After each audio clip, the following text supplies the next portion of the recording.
Gilas team nakalapag na sa China at handa na sa mga games sa Bahrain, sa Thailand at sa Jordan. Sa history, lagi nilang tinatalo ang tatlong bansa na ito at napaganda ang Gilas team dahil nga si Team Cone na ang namamahala sa coaching staff ng Gilas at sa laro nila dati talagang tinatambakan lang ng Gilas ang Bahrain at dito kalakasan Kabataan pa ni Kai Sotto. Ang lineup nito ang isa sa magbibigay ng magandang laban at Kai Sotto talagang recover na at maglalaro na sa NBA.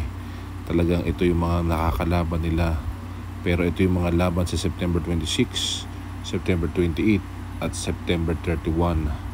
Bahrain, Thailand at Jordan. At kahit na si Justin Brownlee walang bakas na injury at panalo sila sa LA Lakers 86-81. Ayan ang mga laban. Kahit na wala si Terence Romeo, lalaban pa rin ang Gilas dahil mayroon pa rin malalakas na mga team at gagawin ang triangle offense ng ating coach na si Team Cone.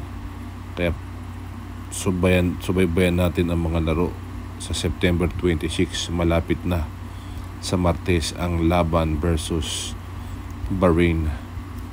Abangan.